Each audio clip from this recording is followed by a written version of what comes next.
こんにちは、ゆうたです。今日は記憶的ルームにやってきました。記憶的ルームとは、トレンドの最先端を行くインタビューの隣の部屋を覗き見させてもらい、部屋についてライフスタイルを紹介するコンテンツになっております。今回はかけるさんです。よろしくお願いします。かけるです。よろしくお願いします。お願いします。というわけで、じゃあかけるさんについて自己紹介をお願いします。ビームス北千住で働いていますかけるです。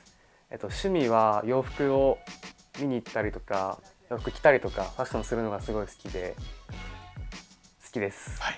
お願いします。お願いします。はい。というわけで今回紹介していただくこちらのご自宅が、ワンルームですかね。はい。はい。だいたい広さ平米数はどれくらいですか。6畳の20平米になっています。はい。ということで、この物件は結構特徴的な内装ですけど、何か選んできたんですか、ありますか。はい。初めて一人暮らしをするということで、結構インパクトが強い家に住みたいなと思ってこの部屋を選びました。結構ね、このブロックとのこう合わせ方でなかなかやっぱ特徴的な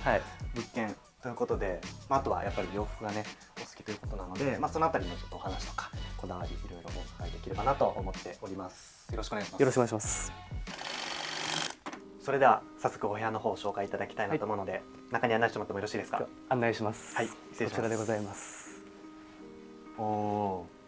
ちょうど今の時間自然光も入ってきて明るいですね。そう、だいぶ明るくて、もうベッドはもうカーテンつけてないので、確かにそっか、自然光で目が覚めるっていう現象になります。素敵な朝ですね。ということで、まず最初にこのお部屋のこだわったポイントやコンセプトがあればちょっとお尋ねしたいんですけど、どんなところにこだわりましたか。こだわったポイントとしては、もうすごく自分の好きなものを全部取り入れた部屋になっていて、あんまりその部屋のジャンルとかはもう決めてなくて、とりあえず好きなものを全部入れてみようかなって思ってこの部屋を作っています。結構なんだろう、こう色のトーン的にはちょっとブラックっぽいスタイリッシュなものとかが割と多め、ちょっとそうですね、ヴィンテージ風だったりヴィンテージなものだったりが入り混ざってるので、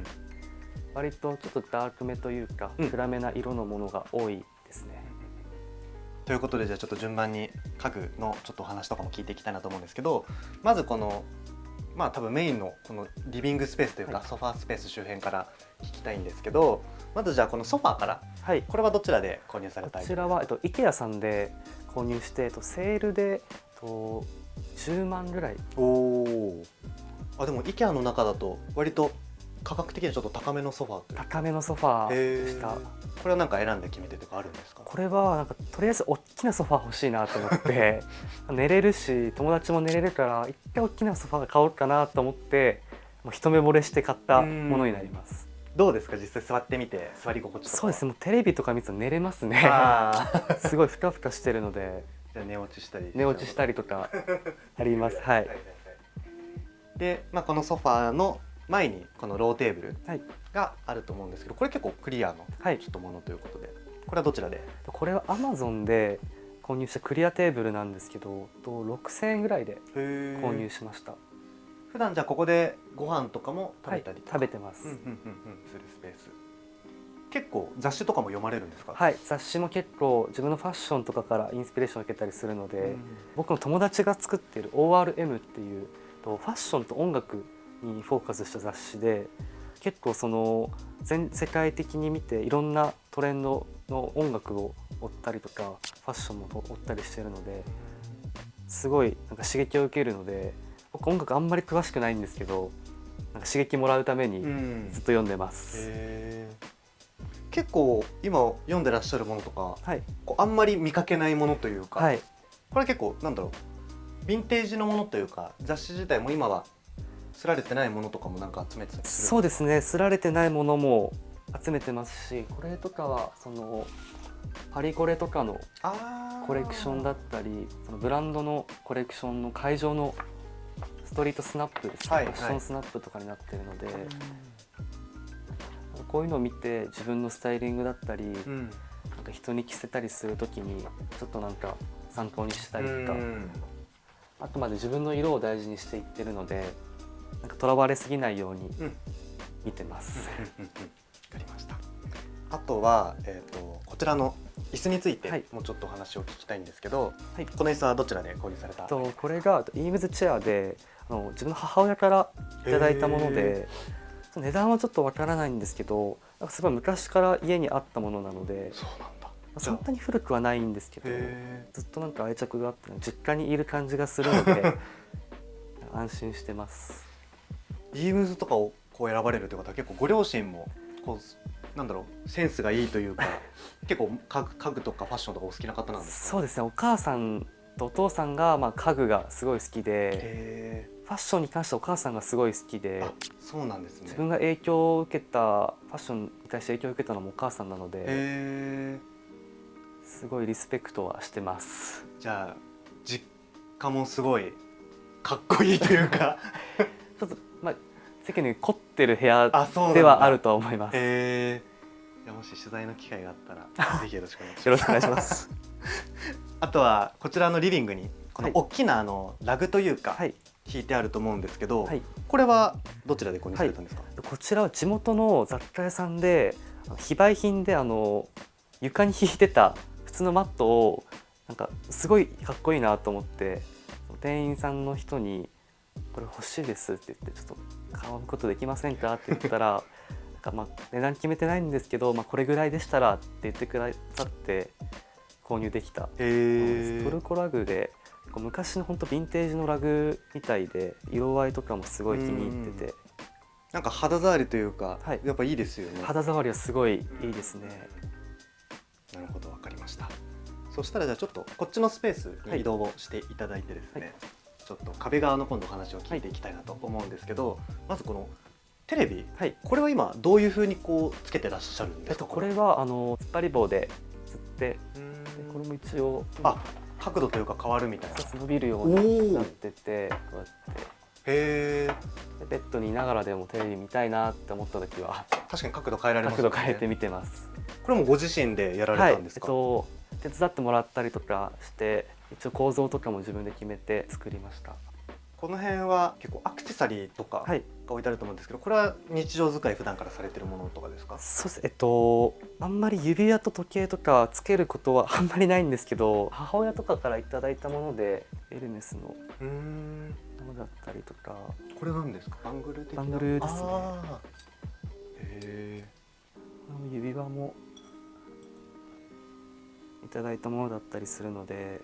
なんか割とお守りとして家に置いてるっていう部分もあります。結構じゃあアクセサリーとかヴィンテージというかまあ昔のものが多いですね。このなんかアクセサリーを置いてるトレイとかもこれ可愛いですね。はい。これも鹿児島の古着屋さんで購入したものになります。これなんかもともとトレイというかあれだったんですかね。なんかお皿的な？お皿的なものだったらしくて。なるほど。それを今使ってらっしゃる。はい。時計とかも普段はつけるんですか？はい。一応これも自分で買ったわけじゃないんですけど、じいちゃんとひいじいちゃんの形見の時計を使ってます。これも日常使いはされたりも？はい、してます。時計に関しては。はいはいはいはい。これはイヤーカフです。イヤリング。はい。これはどちらの？これダンヒルのもので、昔フリーマーケットで購入したものなんですけど、一回もつけてなくて本当にもう一回もつけてないんですか？部屋のアンティークとしてずっと飾ってます。じゃあもうこれは今後もつけない、はい、つけないでつけるつもりはないですね。ということで、はい、わかりました。あとは香水が置いてあると思うんですけど、この香水はあれですか、普段から使ってるものなんですか？これ一応サンタマリア・ノッペラの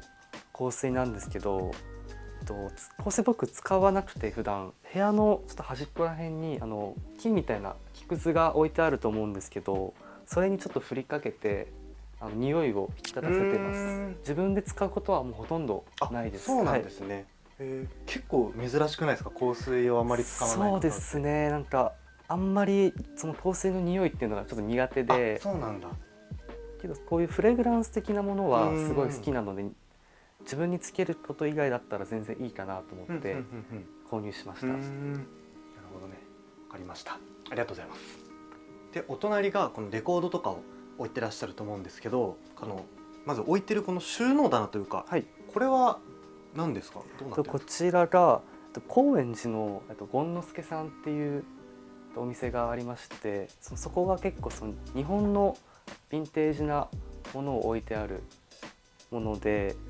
そこでこれが戦時中に日本軍が使ってた木箱になってまして、そこにレコードと Bluetooth のものを入れて、でこうやって穴を開けて後ろからレコードに直結させて、でこれで出力させて音を大きくさせるっていう、後ろに穴があるんですけど、で下にレコードを置いて CD も置いたりしてる感じですね。じゃあ配線とかはちょっとスマートにというか綺麗に、はい、してらっしゃる。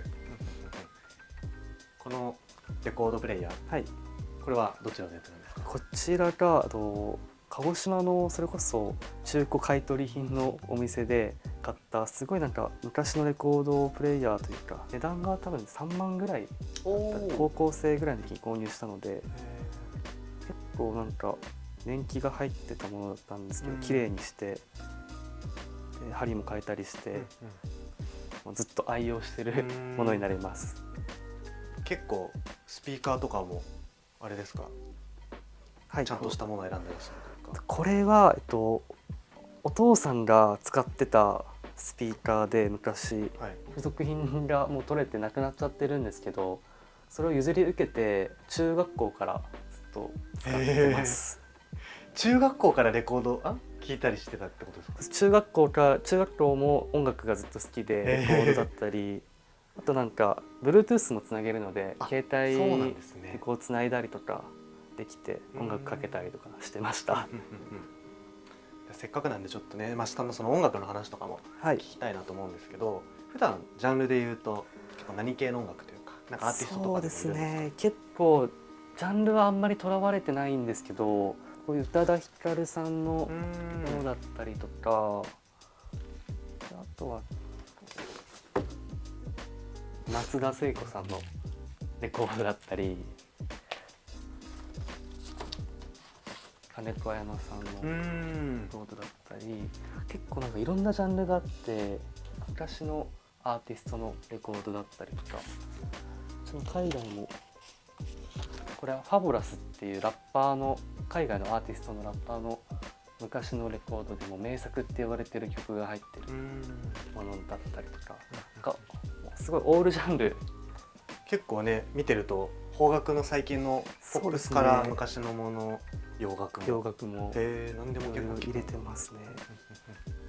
なんかこういうレコードとかは普段買いに行くレコードショップというか、チェックされるお店とかもあるんですか？そうです、大体、ユニオンさんに、もういろんなところに行きます。もういろんなユニオンだったり新宿だったりとか、あんまり東京で結構掘ることってあんまりなくて、ユニオンさんぐらい。鹿児島に帰ったらもう鹿児島のレコード屋さんいっぱい見に行ったりとかするんですけど、CD とかも結構聞くんですか？はい、CD も結構聞きます。これはあれですか？上のプレイヤー、はい、これも聞ける感じです。どちらの JVC？ そうなんだ。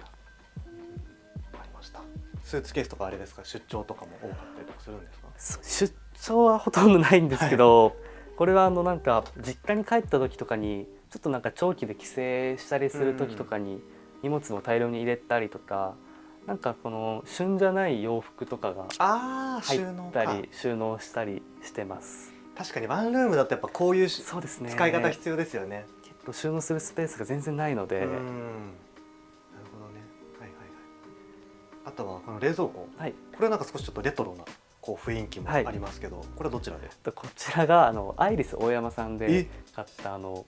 ィンテージ風冷蔵庫です。アイリス大山っぽくない感じ。そうですね。中開けたらすごい新しさを感じるんですけど、でも冷蔵庫はなんか新しい方が嬉しいですよね。嬉しいです、そこは。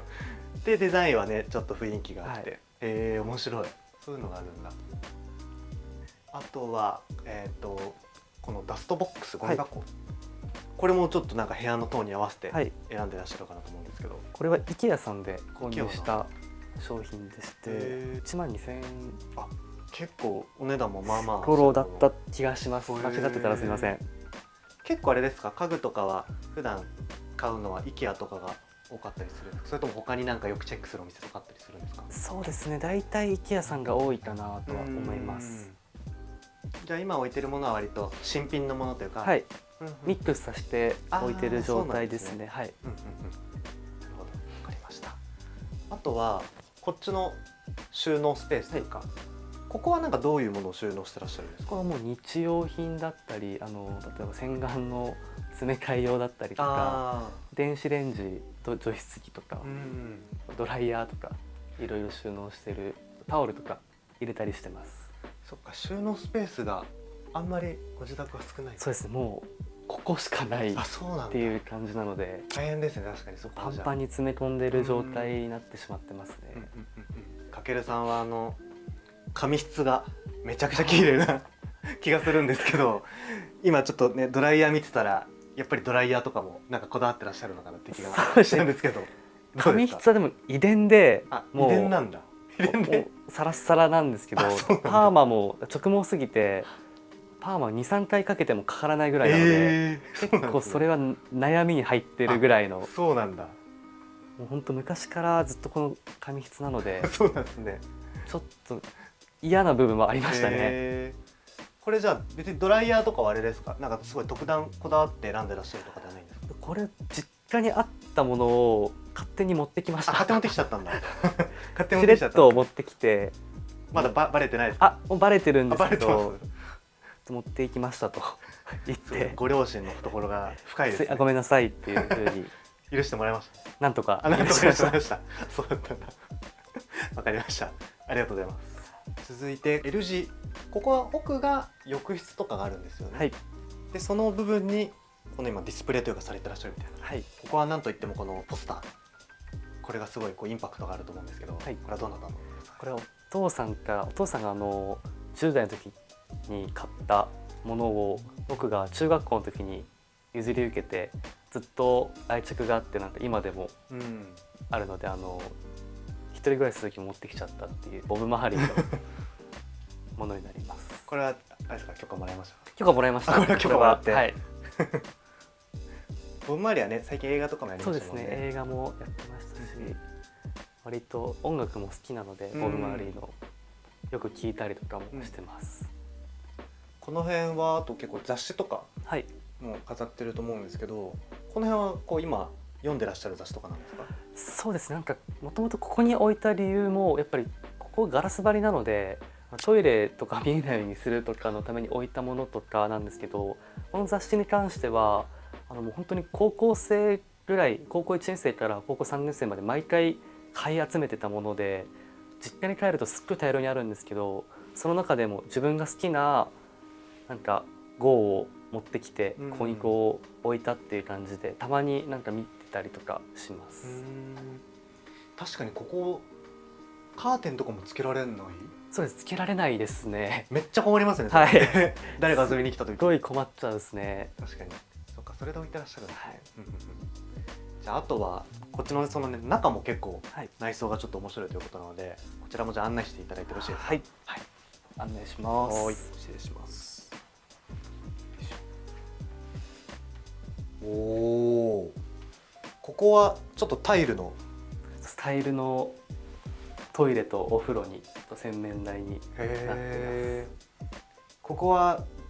なんかこだわってるポイントというか、なんかアイテムをなんか選定ポイント。そうですね。なんか海外のホテルのお風呂場とか、昔のお風呂場とかをちょっとイメージしたいなと思ってて、あんまり物とか置かずに、結構もうなんか歯ブラシとかうがいするものとかしか置かないように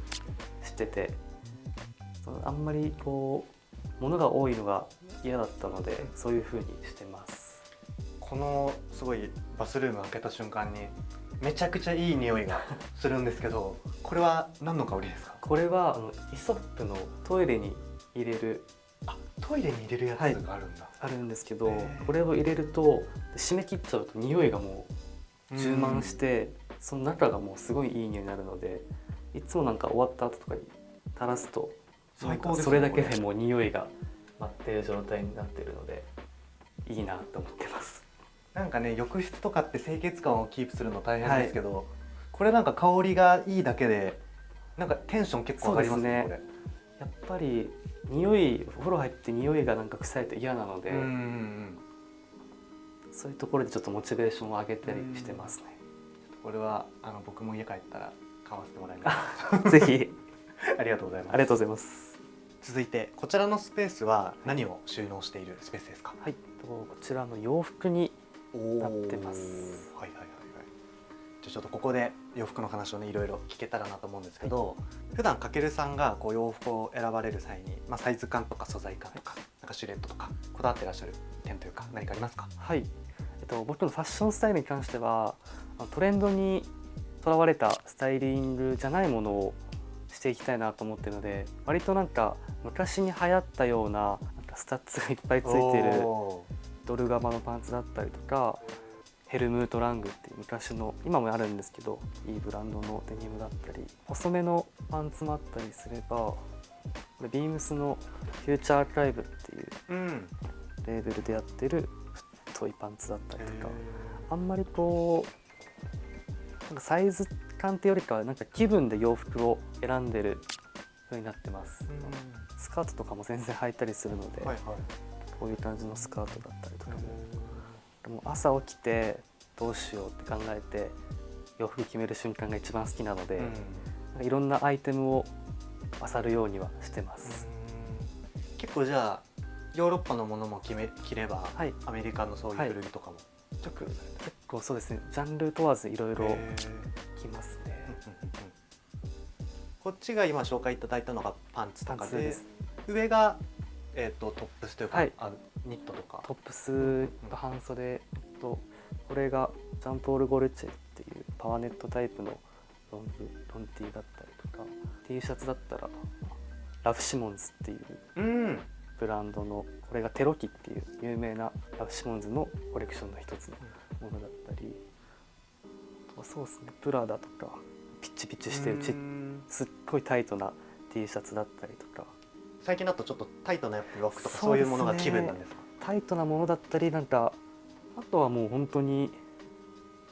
ボロボロな、こういう、これはベイパライズっていう昔最近までビームスでやってたブランドなんですけど、使っていけばいくほどもうボロボロになっていくような洋服とかもなんか経年変化としてずっと楽しんだりしてたいので、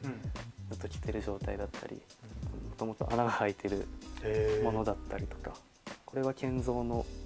洋服なんですけど、なんかそういうものを結構今大事にしてるかなと思います。結構ベルトとかも多くないですか？すごい。そうですね、ベルトも結構多いですね。なんかこれとか、これは普通にノーブランドの普通のベルトなんですけど、なんかスタイリングのアクセントになるかなと思ってたりとか、なんかこれもフューチャーアーカイブビームスで出してたベルトなんですけど、なんかこうちょっとアクセントがあるもの、ベルト一つでなんかファッションが変われたらいいなと思ったりとかしてるので、結構ベルトもいろんなものを集めたりしてます。なんかせっかくなんで今日のちょっとコーディネートとかもお伺いできたらなと思うんですけど、まずなんか今日全体的なこうテーマじゃないですけど、なんかあったんですか？そうですね、一応これも今日もなんかやばい格好をしたいなと思って、ちょっとあんまりこう奇抜な格好だけど、なんかよく見たらちょっとまとまってるかなって思うぐらいの感じの格好をしたいなと思って、上がジョン・ガリアーノのブランドの洋服、ハートで後ろ可愛いですね。そうなんですよね。これもレディースなんですけど、結構タイトに着る感じになってます。でこのスカートがパブリックスクールっていうブランドで、スカートのところにこうベルトみたいなのがついたりとかしてるもので、パンツがビームスのうちの会社の先輩が作ってる POC っていうポックっていうブランドで、なんかここにこうちょっと変わってたりとか、ここにアジャスターついてたりとか、股上が浅くてシルエットがすごい綺麗に見えたりとかするパンツなので、本当だ、確かに浅いっすね、めっちゃ。そうなんです。足長効果というか、すごい気に入って、ほぼ毎日履いてると言っても過言ではないぐらい気に入ってますね。普段はまあ今いろんなブランドのもの登場したと思うんですけど、中でもそのよくチェックされるなんかブランドとかセレクトショップとか、はい、なんかそういうものってあったりしますか？そうですね。なんか僕が最近チェックするのは韓国のポストアーカイブファクションっていうブランドなんですけど、なんか今まで僕が着たことないような洋服がいっぱいあって、なんかちょっとチャレンジしたいなっていう風に、韓国のブランドは結構そういうのが多くて、結構今なんかかっこいいなって思うものがいっぱいありますね。なるほどね、わかりました。あと結構このスニーカーとかブーツとか、はい、この辺も割といろいろ結構毛色の違うものが揃ってるって感じですよね。はい、これもそうですね。サロモンのスニーカーだったり、アルジェラのシューズだったりとか、あとはプラダのシューズ。これがビビアンのパイレーツブーツ、いろいろ結構革靴系が多いかなと思います。確かに今日のスタイリング的にもそうですね。結構ブーツとかは相性良さそうですよね。結構きますね、ブーツは。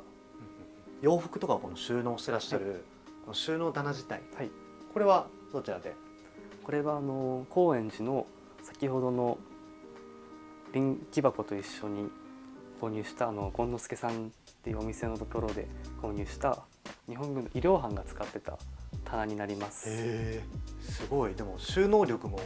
結構あって、高さも全部違うのもいいですよね。そうですね、調節できるので、なんかシューズを押さえたい時とかは下にして、パンツとか洋服の隙間を大きくしたりとかできるので、すごいなんか活用してます。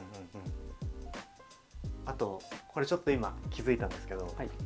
この配線、はい、配線とかはこれもうご自身で貼ってこう綺麗に見えるように、綺麗に見えるようにしましたね。もうあんまり線が見えるの好きじゃないので、